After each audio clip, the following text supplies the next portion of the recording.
Olá pessoal, tudo bem com vocês? Eu sou o professor Pedro e hoje teremos mais uma aula de história.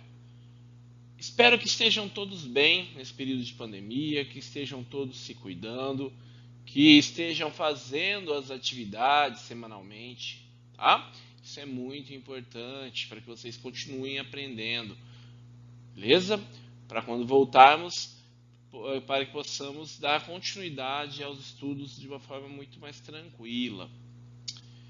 Eu trago algumas dicas para vocês antes de começar a aula de hoje, para facilitar essa organização, esses estudos em casa. Eu recomendo que vocês assistam todos os dias as aulas, né? Acompanhem diariamente. Se perder na TV, assistam no Facebook, no YouTube, certo? Ao assistir essas aulas, o interessante é que vocês tenham sempre um caderno próximo, para vocês fazerem anotações. Mas não é anotar o que eu estou dizendo exatamente. Né? Anotar conforme vocês forem entendendo as palavras-chave, né? Fazer um esquema de estudo. E se não pegou perfeitamente, assista novamente a aula, ok? Essas anotações são importantíssimas para depois vocês, nos exercícios, entenderem, né? Perceberem se estão conseguindo ou não dar continuidade na matéria. Tá joia? Então, sempre façam anotações, não só na aula de história, mas em todas as disciplinas. Ok? Pessoal, vamos para a aula de hoje então. Na última aula, nós aprendemos sobre os povos indígenas brasileiros na atualidade, né? Assunto que daremos continuidade na aula de hoje. Prontos? Para que vocês possam acompanhar aí da casa de vocês, peço que abram a apostila 2 na página 138. Prontos? Pessoal, a Constituição de 1988 assegura aos indígenas a posse das terras ocupadas tradicionalmente por eles. Apesar dessa garantia legal, da Constituição, há centenas de terras que ainda não foram demarcadas ou registradas pelo governo brasileiro como pertencentes aos indígenas que lá vivem. Os indígenas que vivem em terras não demarcadas acabam sofrendo alguns problemas. Eles ficam mais expostos a invasões, né? Invasões em suas terras para exploração de madeira ou minérios. Também sofrem, né, invasões com instalação de fazendas ou outros tipos de empreendimentos econômicos. Né? As pessoas então tomam posse da terra como se não fosse de ninguém, certo? Então, a gente vai ter vários problemas ligados a esse não reconhecimento de terra. E desses empreendimentos que vão ser realizados, podem ser realizados por, principalmente por não indígenas. Né? A gente tem que destacar que são não indígenas que estão explorando essas terras, certo? De maneira geral, a relação dos grupos indígenas com a terra em que eles habitam é marcada por um equilíbrio na exploração dos recursos naturais, evitando que eles desapareçam. Né? Ou seja, a caça de animais, a coleta de frutos, a pesca, o corte de árvores e o uso da água são feitos para atender ao sustento e às necessidades de sobrevivência do grupo. Na maioria dos casos, não existe a prática de explorar a terra mais do que precisam com o objetivo de vender produtos, ganhar dinheiro ou acumular riqueza. Então, eles só usam o necessário. A exploração que é feita de forma moderada, desses recursos permite que o meio ambiente se mantenha equilibrado, ok? Porque a retirada é menor do que a quantidade de recursos existentes. No entanto, há outros grupos que, pressionados pela pobreza ou atraídos pelo conceito de riqueza dos que não são indígenas, grupos indígenas que começam a mudar um pouco seus conceitos, eles se juntam a grupos que praticam a exploração predatória, que é destrutiva das próprias terras indígenas. E acabam sendo esses indígenas os maiores prejudicados pela devastação, que às vezes é irreversível, né? Não tem volta, ok? Nas últimas décadas, têm surgido várias organizações e entidades fundadas pelos próprios grupos indígenas para defender seus interesses. Esse tem sido um passo importante para esses grupos garantirem, assegurarem direitos e que tenham maior visibilidade na sociedade brasileira e internacional. Agora, eu convido vocês para conhecer um pouquinho mais sobre alguns povos indígenas do Brasil, ok? Primeiro, vamos falar sobre os Guajajara, né? Na página 139 da apostila de vocês. Temos aqui uma foto, né, desse grupo indígena. Esses indígenas habitam o Maranhão e são um dos povos indígenas mais numerosos do Brasil. Eles falam uma língua do tronco linguístico tupi-guarani. Em 2000, eram aproximadamente 13.100 pessoas, divididas em 11 terras indígenas. Os Guajajara praticam a agricultura e produzem mandioca, milho, arroz, abóbora, melancia, feijão, fava, inhame, cará, gergelim e também o amendoim. Em algumas aldeias também plantam arroz e frutas para comercializar em cidades próximas. Os homens dedicam-se também à caça, ok? Os Guajajara têm um histórico de séculos de relações conflituosas com os não indígenas, que eles tomou terras e usou sua mão de obra de maneira exploratória, ok? Isso, historicamente, a gente vai conhecer melhor.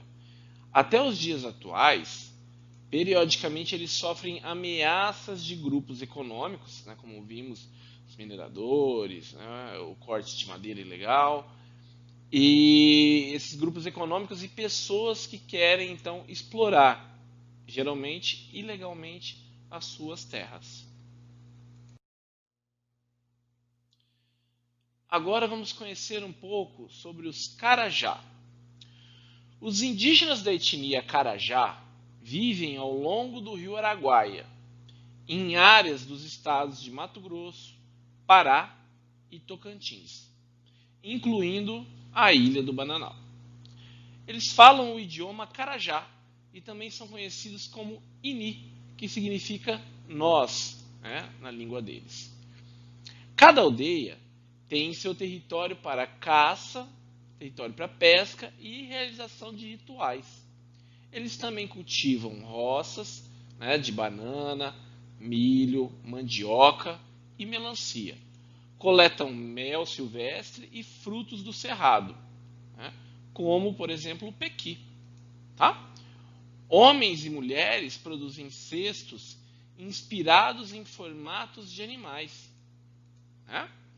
Já a cerâmica deles é produzida exclusivamente pelas mulheres.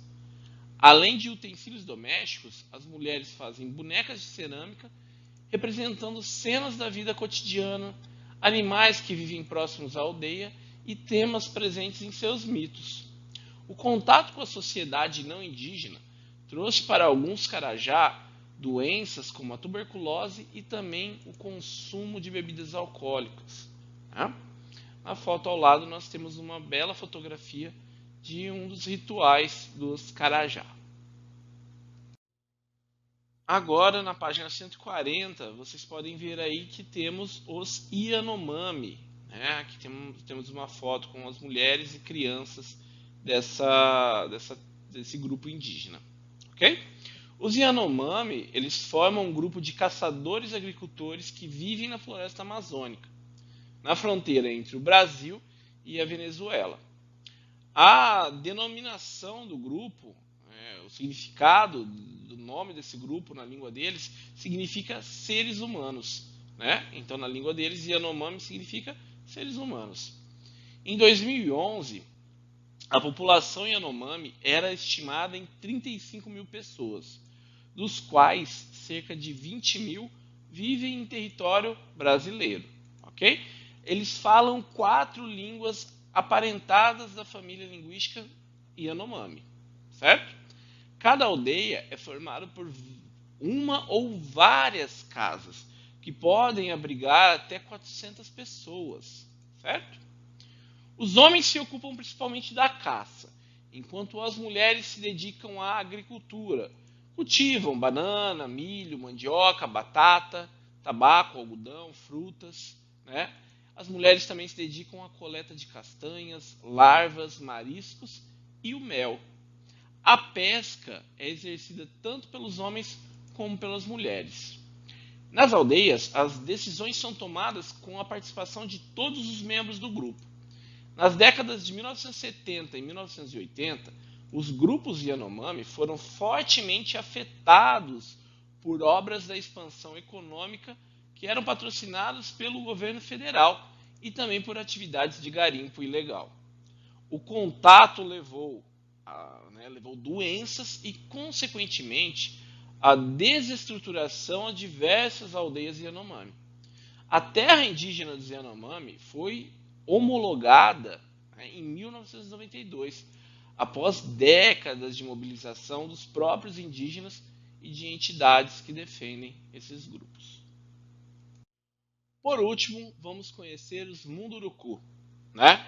Esse grupo, olha uma fotografia aqui ao lado, eles estão em Brasília, né, manifestando pelos seus direitos, ok? Percebam as pinturas corporais, né, os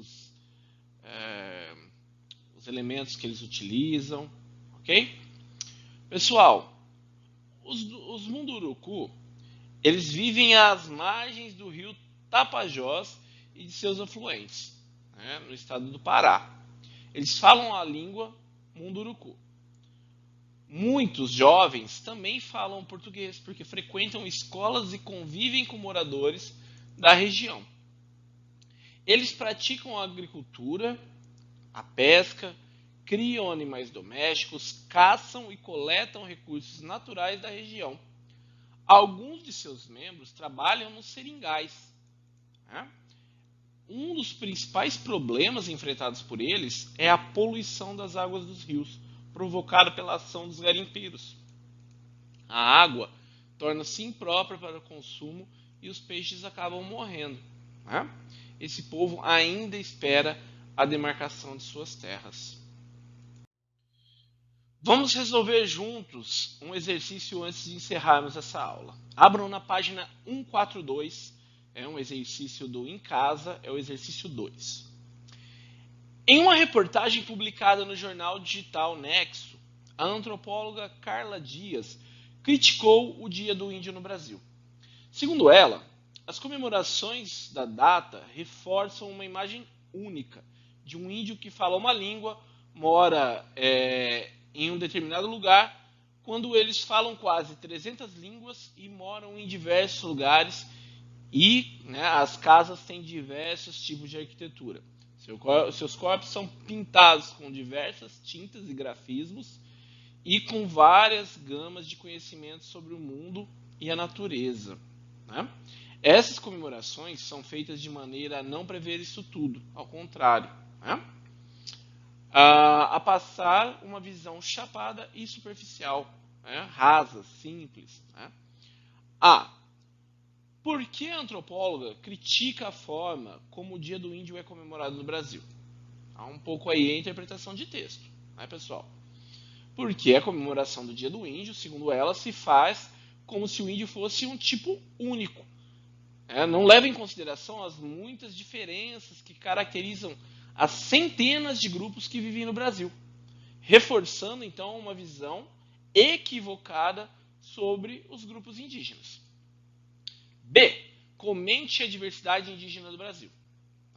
Com base no que nós estudamos e no texto dessa questão, vocês devem mencionar que no Brasil vivem mais de 300 grupos indígenas e que eles possuem idiomas, tradições culturais, formas de organização econômica e social e expressão artísticas próprias. C. aponte problemas que os grupos indígenas do Brasil vêm sofrendo que ameaçam a sua existência e seu modo de vida. Nós vimos que é recorrente, né? Há muitas terras indígenas que não são demarcadas, né, que ainda lutam por isso, tornando grupos que nelas vivem mais expostos às ameaças econômicas, que podem ser invasões, mineração, extração de madeira ilegal, etc. Diversos indígenas, né, grupos indígenas, perderam a maior parte de suas terras, vivendo confinados em pequenas áreas, nas quais podem praticar seu modo tradicional de produção e sobrevivência, né, em algumas de suas tradições culturais, ok?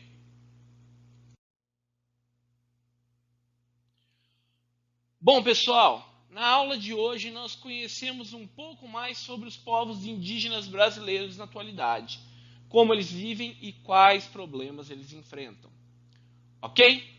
Bom, espero que tenham gostado da aula. Acima está meu contato caso tenham dúvidas.